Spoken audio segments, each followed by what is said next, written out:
What's going on, everybody? Welcome into another edition of the Sun Belt Syndicate with you from the first kick to the last pitch. We got a lot of sports going on right now. Before we go along too far, I am running the show solo today. Too many S's there in a row. But yeah, solo show. Marv, it didn't get back in time, and I kind of forgot about that to get somebody else to jump on with me. So it will just be me today. If you are watching live, go ahead, comment, rant, trash talk, whatever you want to do to keep this thing moving along and help me shape this thing up. But we're going to go over the standings, talk about what transpired over this past weekend, the good, the bad, and the ugly, because we had quite a bit of ugly. But thank you to our sponsors, Don't Sleep Energy, which might need some tomorrow. I am on a venture down to Atlanta for some work stuff, and I believe, I'm going to double check this. I believe Georgia State has a basketball game. So if I get a chance to check that out, I will certainly be doing so because they've got that nice new gymnasium down there in Atlanta. And I think you can even see the skyrise from the inside of their place. So pretty cool little basketball arena that hopefully I'll be able to check out. But anyways, the other sponsor is Phenom Elite. Football season's beginning to wrap up, but Christmas season is right around the corner here. So if you've got someone that you know and love that plays sports, and specifically football, they are your go-to, both at Dick's Sporting Goods and online. Don't Sleep can be found at their website or on their Amazon shop. So definitely check them out. All right, Deputy Falcon TV. JMU runs the East. That's all we can say. Yeah, and they're close to running the whole conference because we've got some slip-ups that happened this past weekend, and it's going to be interesting to see what happens the rest of the way, but they're looking pretty good to hold on to the spot that they've got. I did get to go to that game with my son and my father, so that was a pretty cool environment. It wasn't a great game, but the environment was very impressive, so I'll definitely give full marks to both JMU staff and stadium personnel for running a good, complete show from start to finish, as well as the fans. Very inviting, very nice people up there in Harrisonburg. I have no complaints there. I know that some fan bases have had some interactions in the past, and yeah, I didn't have anything like that. Maybe it's because I had a 7-year-old with me. But yeah, all love. Just a little bit of trash talk from some more college age kids, but that's all in good nature. Definitely all for that. So yeah, I don't really have any complaints for how anything went except for the play on the field, because it wasn't a good showing by App State and it wasn't a great game to take in. But Jordan's jumping in saying hello. What's going on, man? Deputy Falcon saying, I'm super happy you enjoyed it. I work for RMC Events. So glad you were safe there. Yeah, I never felt unsafe in any form or fashion. We had a guy, luckily we were in front row, right behind App's bench, or as close as you can be in this situation. Very good seats, by the way, that they've got over there. There's like these cushiony mesh type backings to the seats. So you're not sitting on a hard plastic seat. You've got the cup holders there. So yeah, I think it's first class over there, even though it's on that short side, the unfinished side, right, of JMU's Bridgeford Stadium, but still very nice, very easy to get in and around. It was nice not to take all the stairs this year, so that's not going to be a complaint, because the last time went to a game, we did take in the experience from the away side up way high, and good view, right? You can see the whole field, but yeah, it was nice to kind of be able to see the video board and see the bigger side from the opposite way, right? So it was kind of a purposeful thing to kind of take it in from a different vantage point. Very, very impressive. The crowd was great. Seth saying, what's up? I know Seth was watching some basketball earlier today as App State held off Dartmouth. It's a very weird matchup. Did not remember that was a matchup before the season that they had scheduled. So interesting one there. And yeah, the good seats. Wait till it's rebuilt. Yes, there's plans for their stadium to kind of be completed, if you will. Look essentially the same on both sides. Will be even more impressive. But yeah, first class all the way around. Didn't have any issues getting around the stadium, finding what we needed. If we asked people, they were very receptive to helping us. Got to meet some of the guys over at JMU Sound Off. some other fans I had interacted with. We was there after the game. Armchair Mountaineers, the new podcast for App State. Those guys were great. I think there's 5 of them total, but I think 3 or 4 of them are doing the show.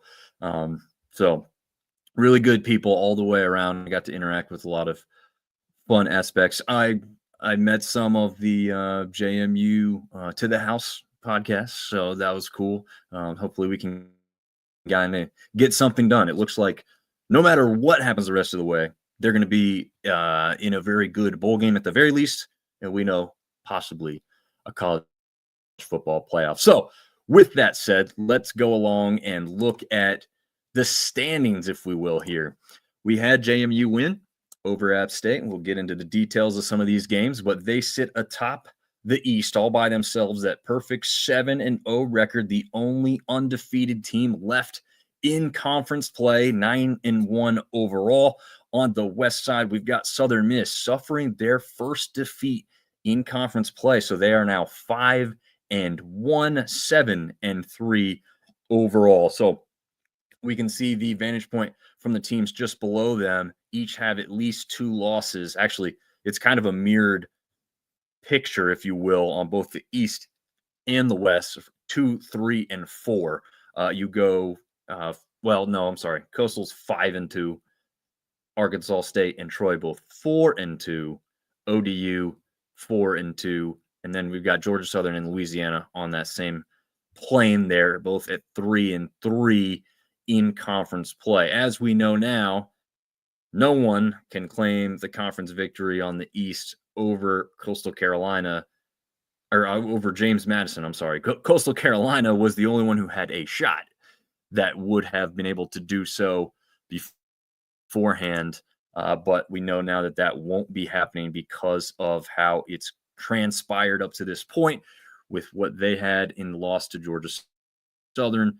And JMU and Coastal both play an out-of-conference game, so they both only have the one conference game left against each other. So again, JMU is in the slot for the East. The West still up for debate because you've got Southern Miss, Arkansas State, I believe, is still in play. I'd have to get down to the tiebreakers to be 100% about that, but Troy is definitely still in play.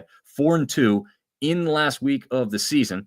If they can beat Southern Miss, and again, there's games in between there, but if they can beat Southern Miss and only have those 2 losses, they would then own the tiebreaker over Southern Miss, and Troy would get into that championship game. But it does look like JMU will be hosting this thing because no one else on the other side can do any better. However, it's still a possibility that Southern Miss has a real outside chance because Southern Miss could win their last couple games and then have that only 1 loss in conference if James Madison were to slip up and lose to Coastal. None of that would be good for any CFP for either side because that would play out the Sun Belt completely. But you could see a Southern Miss James Madison matchup possibly in Hattiesburg, Mississippi. So we'll have to see how that finalizes. And then we've got some of the teams kind of struggling here towards the bottom. Although Marshall 3-3, they've been down and up just depending on the game a little bit. But 5-5 overall. Whereas everybody else who's 2 wins or less in the conference, the best record out of any of those teams is 4-6. App State will have to win every remaining game to become bowl eligible.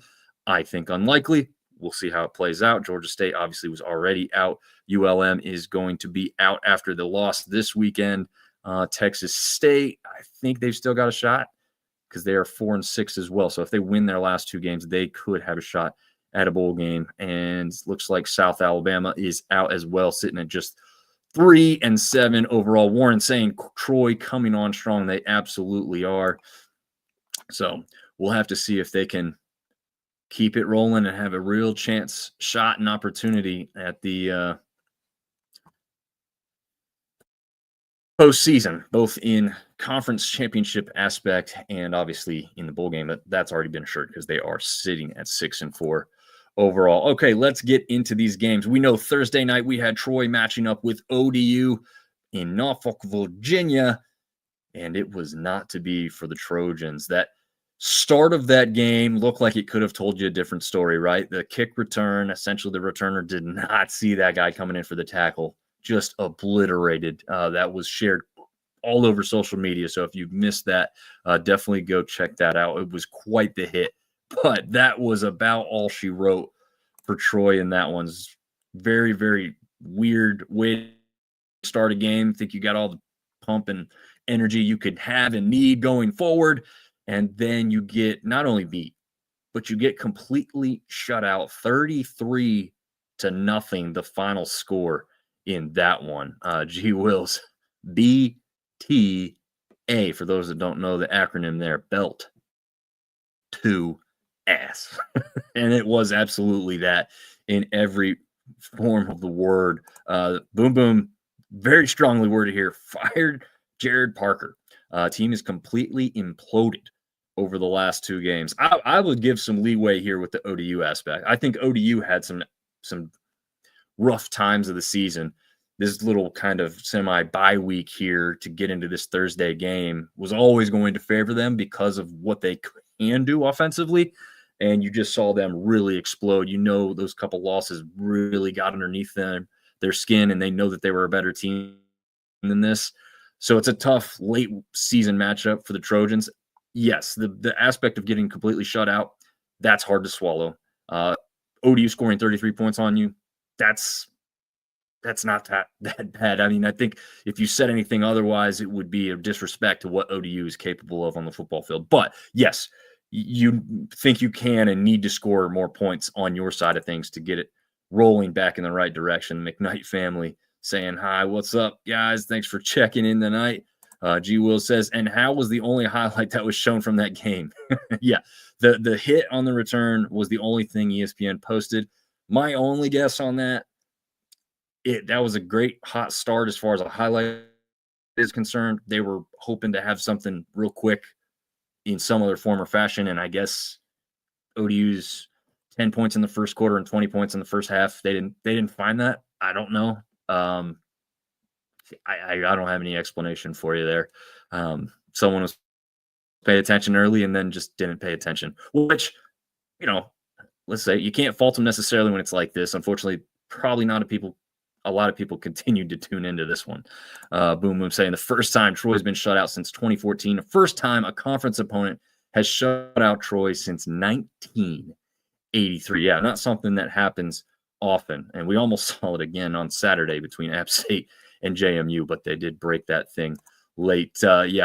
James Franklin, front row preview of the matchup in Blacksburg next year. Yeah, he was there supporting Ricky Rane, who comes from the coaching tree of James Franklin. Interesting now that Blacksburg, Virginia Tech rumor mill is pretty much as strong as it's ever been, with Franklin possibly joining the ACC to coach the Hokies as soon as next season. And couple aspects that ODU could worry about in that regard, right? Like, is he there kind of recruiting Rane to be a part of his staff? Could they pay him more than the head coach of ODU?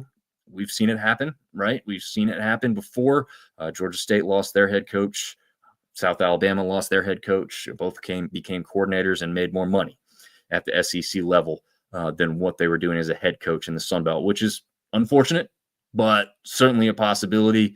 So we'll have to see what happens there. And that speaks nothing of the fact that there's a portal aspect to all of this, and any introductions or handshakes he does with some players could set an early precedent, even though technically illegal to do that type of activity before the portal opens. We'll see, right? Those things are probably transpiring in the background, so we'll have to keep track of what happens there. Seth says ODU will soon learn how hard the transfer portal can be. Yeah, it may happen rather soon. Just to mention, Colton Joseph, as much as they put 33 points on the board, just 10 for 20. A little surprising there, 147 yards, 1 touchdown. So nothing crazy from him as far as the throwing aspect is concerned. The passing part of his game did carry the ball 13 times for 90 yards and 2 touchdowns. Traquan Jones, 96 yards overall, 1 touchdown, got 65 of them at one time. And Roche, 145, somehow doesn't find the end zone, does have a long of 67 yards. Goose Crowder returned for the Trojans. couldn't really get much going. 11 of 21, just 98 yards, didn't even hit the century mark for the night, and did have one interception, 0 touchdowns, obviously, as we know that there was nothing on the board. The most surprising part to me was Troy only having 26 yards in the rushing category. Just Tay Meadows and Lovett both completely shut down. The two of them together would have averaged 4.2 yards per carry. And that's not going to win you many games. Can't control the ball, can't control the clock. It's going to be hard to come back from that. So, yeah, Trey Brown receiving wise, 112 yards, didn't find the end zone. Ja'Cory Thomas, just 2 catches, 27 yards, was one of the ones who had the receiving touchdown for the day for the Monarchs. And G. Will says, just Seth's comment, we will learn. We have been one of the main teams that have been absolutely pillaged of talent year in and year out, but they are now 7-1 against the West. I did not realize that. All time 7-1 against the West. So that's a really impressive mark for the Monarchs to claim. They've just got to, have that kind of game in the East more often. Warren says for the Troy aspect, just O-line issues, which is pretty obvious there as well, right? I mean, your quarterback doesn't have time to complete a lot of passes. Your running backs aren't getting many yards. Definitely an O-line issue. Same thing with App State, as we'll get into here in a second. In fact, we'll jump over to that one right now. James Madison on their way to college football playoff, at least conversation, right? At the very least, we'll find out Tuesday night if they've done enough to impress the committee. USF has lost their spot that they were claiming right there in the CFP as of right now. There's no doubt they will not be claiming that spot after a loss to Navy. But does James Madison jump into it? I think the question mark you're going to have to ask is, to the committee's point, was the schedule good enough for them to get in? We've said that in years past when Liberty played next to nobody, but then got the New York Six Bowl because, they were undefeated, but they didn't play a power team all season. Meanwhile, you've been told to challenge yourselves. Part of that, I understand. Part of it, it's hard. James Madison, App State, Troy, a lot of these teams are trying to schedule bigger opponents, and the bigger opponents are not signing those games because they're frankly afraid to get beat. So you're punishing a team for something that they had no control over. You think James Madison, a number of teams in this conference would shy away from shots at Notre Dame and USC and both USCs. Hell, I don't care which one it is. But yeah, I mean, there's a lot of teams that would gladly take those games, but they're not getting those games. They're getting declined if they're ever even getting the opportunity to have a discussion about those games. So anyways, my point there is James Madison has won almost every game in front of them. They've won a lot of them very impressively. And then also with that loss to Louisville, you do have to argue that's a 2-quarterback set. Wasn't really efficient, but it was to get Barnett healthy. And now that he's healthy, we're seeing the true power of this team. So that's not the same team that lost that. And to me, you kind of reward a team who's gotten better and stronger as the season's gone on. We'll see if that's what the CFP thinks as well. But 58-10 against the Mountaineers. The Mountaineers came in having won the last 2 games in this rivalry because I think both fan bases would agree this is definitely one of those rivalries. Everybody wants a shot to take down what was once one of the powerhouses in this conference. App State obviously taking a downturn over these past few years, but did kind of claim that top spot. Sam's jumping on saying, one is the loneliest number. Where's your co-host? Yeah, Marv is coming back from a baseball tournament with his kids from South Carolina. So he did let me know last week that was probably going to have him out. I double-checked when I remembered last minute that he wasn't possibly going to be here. He did confirm that he wasn't back yet and wouldn't be partaking tonight. So we're just going to do a little faster-paced, single-person show to get everybody caught up on all of this. I don't think it's a fear of getting beat as much as the P4 conference is mandating who they can schedule. Yeah, but I think the fact of the P4 conferences saying they don't want those types of matchups because they are afraid it's going to make them look weaker. I think one of the first ones that happened was with the ACC. And I think James Madison's a perfect example of that. App State, actually, on this graphic, is also another perfect example of that. Both of those teams, you can use the same example because both of those teams beat UNC at their place in the past, and those losses look really bad. And when you have a loss like that, as you're supposed to be this power conference, the one that just hosts these teams early in the season to beat them up a little bit to get an easy victory, and you're not coming out with those victories, all right, that makes that team look bad in the ACC. And then when that team goes on to beat another ACC team, now you've got this whole like, well, your whole conference isn't good, right? So it is still part of, I think, the aspect of what they're thinking of when they come to trying not to have these types of games. App State didn't want to have this type of game. They did not show up in this one at all, blanketed for 3 of the quarters before they finally put one in the end zone late, which had to be J.J. Cole. He is the leading passer on the day, going just 6 for 8 for 81 yards and 1 touchdown. And to mention A.J. Swan, again, just like Troy and what Warren was saying, not really great offensive line help, not a whole lot of time, not a whole lot of wide receivers catching the ball very well in this one for him. And then on top of all of that, he ends up leaving the game with an air cast. I believe it was on his leg. Couldn't get a great look. They were doing a pretty good job of blocking it. Looked pretty bad as they went onto the field. One of the trainers sprinted off like full speed as fast as she could to get the bag, and then the other trainer took it back over to them as fast as possible. So I would assume that's going to mean A.J. Swan done for the year with how they were responding to that and how he left the field. It did not come back, obviously. J.J. Cole finishing the game. But Alonzo Barnett definitely was on the field. In fact, with Swan, I would have said kept him on too late. Not a good idea. Get some other guys some reps. They didn't do that till very, very late. And honestly, they didn't do it until the injury, really. And I think that was way too late. This game was out of hand and not in question. Get your younger guys, get your guys that are less experienced some more reps in a game like this where you know you're not going to win, but let's see what they got. Alonzo Barnett, on the other side, take him the hell out of the game. What are you doing? He actually gets thrown out of bounds early in the 4th or very late in the 3rd. In questionable flag, I don't know. It looked like he was trying to stay in. He gets whipped around. It was kind of part of the tackle for me. Definitely not dirty, I don't think. They did get the flag for the 15 yards, but that is a hit that you do not want to see your star quarterback take. And especially in a game at that point, like I said, I don't think App had even scored. So they were winning that game with the goose egg still on the board. Take your quarterback out. Put Sluka in. You did it in the end anyway. Let him run the ball. Let him help run that clock down.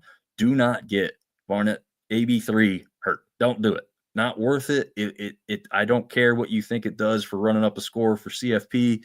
It's not helpful in the end if he ends up not being able to go for you. So we'll have to see, if they continue with that type of thing. If they get up big on Wazoo next week, we do know now that the college football game day will not be in Harrisonburg, Virginia, contrary to what I was told and what was alluded to, not by one person, not by two person, but by 3 or more people as I was at JMU yesterday. So interesting aspect there.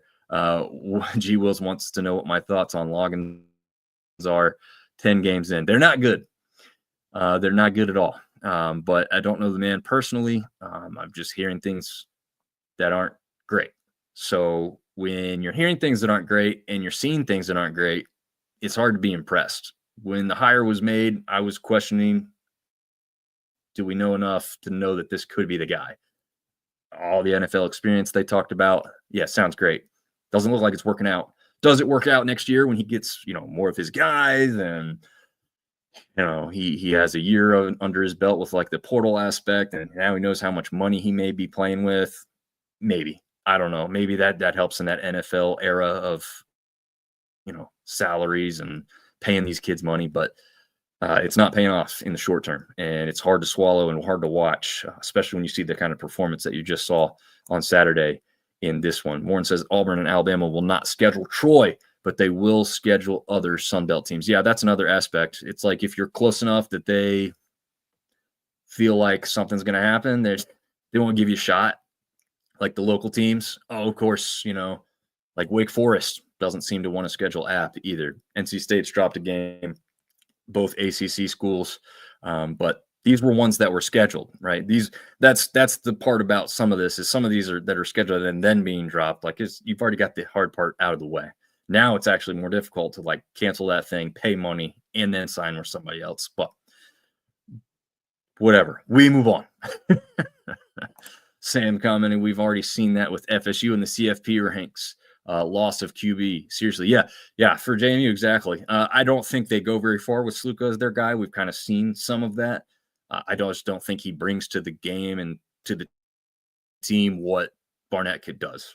Quite frankly, it's not just really a disrespect to Sluka. It just seems like when he's been brought in, it's to run, and when we've seen him throw, it's not been overly impressive. So if you're not seeing it much and they're not giving him the opportunity, there's got to be a question there about why that's happening. Barnett is light years ahead as far as what we've seen. And I think that's pretty obvious after the last 2 years of what he's been capable of. Wayne Knight, just an absolute utility knife as far as that goes on the field. I said, not only is he their best running back option, 94 yards, 1 touchdown on the day, he may be their top receiver at the same time. It's kind of weird. He had the most receptions on the day with 6, second leading receiver as far as yardage is concerned. But just seems completely dangerous if you let him have that open field around him. A couple times that I can remember caught an outward swinging pass out in the flat. And if he wasn't so close to the sideline, would have probably gone a lot farther. But once or twice he had to step out rather early because of the angle he had taken and ran out of room there. Sanchez, the leading receiver for JMU, on just 2 catches with 69 yards on the day. What's crazy is 0 receiving touchdowns for anybody on the Dukes. They were all rushing touchdowns. So getting it done on the ground. I think App State at the half had 40 yards of total offense. 40 yards. They ended with a negative, 1 total yard rushing. I think at one point it was negative yards rushing. Just 3 guys couldn't string together much of anything. Only 10 carries. I mean, App couldn't even hold on to the ball. They couldn't even get first down. So crazy to see what transpired there. Ben James jumping in finally saying, what's up, and Wolves up with Red Wolves not having a game this weekend. We will jump into the Marshall Thundering Herd going down to Atlanta to take on the Georgia State Panthers next. The game that probably should have been in Marshall, as we know, this was the actual 75 week, the week of remembrance. So not a whole lot of Herd fans probably traveled down to Atlanta. Not a lot of Panther fans probably in the stands for this one either, with how their season's gone. Unfortunately, 0-6 now in the Sun Belt, just 1-9 overall. TJ Finley gets the start again in this one with an injured Cameron Brown. It goes 25 of 39, 251 yards. Just 1 touchdown to 2 interceptions, though, so not great there. On the other side, really impressive performance from the man you're seeing on your screen right now, Carlos Del Rio Wilson, 22 of 27, 321 yards, 3 total touchdowns, no interceptions. So I think the only surprising thing in this game may have been that it was definitely in doubt at the half. Marshall up 21-10. So definitely within striking range for the Panthers. And then they put up the first 8 points in the second half, but Marshall puts up another 9 in the fourth quarter to put this one away, put the final dagger in it. Del Rio Wilson, also the leading rusher on the day with 17 carries, the most on the team, more than double anybody else. 97 yards total, did not find the end zone on the ground, I should say, but really impressive performance overall. Toby Payne goes over the century mark, 5 catches, 110 through the air with 1 receiving touchdown. Ted Hurst, as always, the leading receiver over for the Panthers with 74 yards on 7 catches, but did not find the end zone. Check this out, 30-18, Panthers lose, but listen to this statistic. Jordan Simmons, 19 carries, 164 yards against that Herd defense, an 8.6 average on the day, does grab a touchdown as well. Most of that coming on the longest run from scrimmage from a Georgia State Panther ever, with a 92-yard rush early in the game. So really, really impressive. I think it was the second play from scrimmage for the Panthers, if I'm not mistaken. I think the first one was an incompletion, and then he went for the 92, and just absolutely incredible there that he was able to do that. Also, another noteworthy thing that happened in this game, and that was not the only history or record-breaking thing that happened for the Panthers. So even though they lose 30-18 and continue a lackluster season, they do have some promise and some players. Brandon McAllister, their field goal kicker, just 1 for 1 on the day. Okay, no extra points, 100%.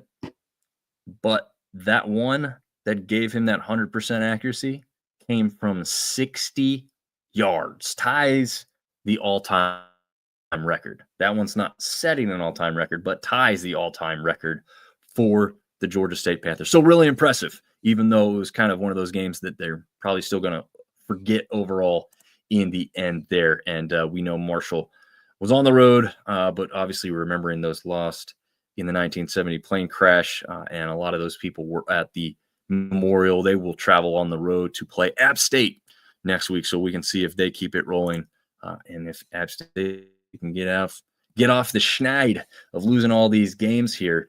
All right, South Alabama and ULM. Would ULM get a victory and kind of look a little bit better than they have as of late?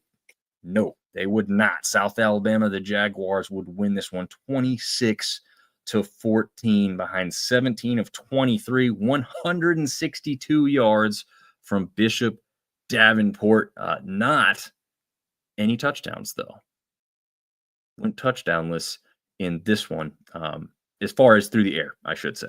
He did have 2 on the ground on 13 carries for 50 yards. Kentrell Bullock, 85 yards rushing, also 2 touchdowns. So really efficient, really moving the ball well on the ground for the Jags. Aiden Armenta, just 10 of 19. So statistically not bad there as far as accuracy is concerned, but just not enough attempts, right? 19 attempts, not enough attempts, no touchdowns, 1 interception, just 82 yards total. McReynolds, Zach Palmer-Smith, the duo, had 18 total carries. They had 67 yards total and 1 touchdown between them. That tandem had been pretty good, but that wasn't one of their more dominant games, unfortunately, for the Warhawks. Not anybody on either side really stands out as far as wide receiver is concerned. But yeah, we've just got 2 teams that are towards the bottom of the West that were battling to stay out of the basement. It looks like ULM's going to claim that spot a little bit longer with Texas State's victory, surprising victory, mainly of how they did it against Southern Miss here. So we'll move on. Is it to that matchup next? I think it is. Yes, it is. Texas State wins 41-14. Their first conference victory of the year comes against the conference's or the West Division's top team in shocking fashion. I would say not shocking fashion in how many points the Bobcats put up. Even though that they've been losing games, even though that they had the bad record, they have been ultra competitive in every single one of them and scored quite a few points in each of those games as well. It's been the defense that couldn't shut anybody out and get it done. And this time it all kind of came together, obviously helped by the fact that Braylon Braxton does go down early in this one. Landry Lady goes 29 of 44, 267, 1 touchdown, but 2 interceptions. Brad Jackson pictured here, 14 of 17, 192, 1 touchdown on the day. Lincoln Perry rushes for 118 yards, 1 touchdown. The other side, Pittman, the mainstay running back for the Golden Eagles, carries 11 times, 54 yards, 1 touchdown. Matt Jones just gets 26 on the ground on just 6 carries. So a little drop off for their rushing ability over there on Southern Miss's side. Sam Talk Sports saying if South Alabama beats Southern Miss next week, the West all of a sudden has a race with Arkansas State, Southern Miss, and Troy, and could see Troy and Southern Miss as a play-in game to the Sun Belt Conference Championship. which looks like it will be hosted by JMU again, especially if that does happen there, because there won't be anybody that could overcome their record to keep them up in the top of the conference standings, I guess is what I'm trying to say there. Because if there's two teams that are very close and they have the same record, the tiebreaker would go to whoever is ranked higher within the CFP rankings. And if there isn't anybody ranked in the CFP rankings, I believe they use some type of metric that involves both the coaches and AP poll. So I don't think we'll ever come to that. It looks like it's going to be JMU hosting that game in early December. So Friday night too, by the way, folks, that is a change. So if you are interested in checking that one out, and I'm sure we'll pump it up as we get closer, but that one's going to be a Friday night game. Get a little bit more eyes on it than going up against, I believe, years past, we've gone up against the SEC and maybe Big 10 or Big 12 at the same time.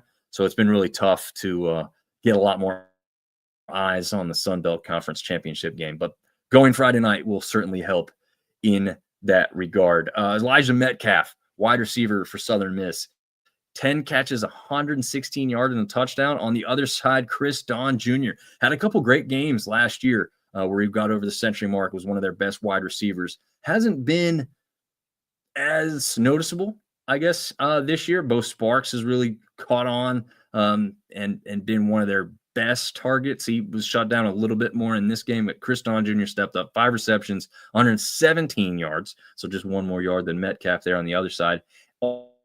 Also a touchdown through the air. So offense continues to get it done. The defense definitely stepped up in this one with 82 total tackles, 26 of them solo. But the most important aspect, as we know, those tackles for loss, those pressures on the offense to get the quarterback to get rid of it a little bit faster, and did just enough there with, Southern Miss helping with one fumble there. But yeah, we'll have to see what transpires the rest of the way for Texas State after not ending up where they wanted to before this season started, where a lot of people had them bookmarked or bookend to kind of maybe get out of this conference as one of the best teams this year. Georgia Southern jumps up and surprises Coastal Carolina. Yet again, another quarterback injuries. Collier goes down early in this one. Started off just 2 for 6 for 18 yards there. Did have 69 yards and a touchdown, though, on the ground. So the biggest and best part of this offense over the last several weeks, as we know, since he's been a starter, they have not put up less than 40 points. They do still match that 40-point output that they've put together. So now 4 straight weeks for the Chants, putting up 40 points or more. The bad news, Georgia Southern puts up 45 under 22 of 33, 264 yards, 2 touchdowns to just 1 interception for J.C. French. Even got O.J. Arnold and Weston Bryan to get in there and toss not only a pass, but both of them tossed a touchdown as well. O.J. Arnold also goes, listen to this, folks, if this guy isn't, well, maybe between him and Barnett is your player of the week. O.J. Arnold, 21 carries, 267 yards, and 2 touchdowns on the day. 62 of them coming on 1 play, but absolutely phenomenal game by Mr. O.J. Arnold. These two teams, I don't know how many of them think of it as a rivalry. I'd love to see this one brought up on a pedestal a little bit more, because these two teams play games pretty close quite often. And there's some heat between these two that, frankly doesn't exist with some other matchups. And I like this one. I think it was fun to watch. I know that it wasn't fun to watch for Coastal fans, that they thought a win here would get them into a really, really meaningful and final matchup with James Madison, because at that point, James Madison and Coastal could have both lost coming into the final week of the season. But as far as the conference is concerned, because those games both would have been out of conference, you still would have had a matchup that had the winner of that game going to the conference championship game. Just as Sam alluded to, on one side, you could have seen that on the East had this game gone Coastal's way. That was not to be the case. So we know now that is a little less meaningful of a game as we'll finish up the season. Artie Cat jumping in saying, "Hey, Dominic, what's going on, Artie?"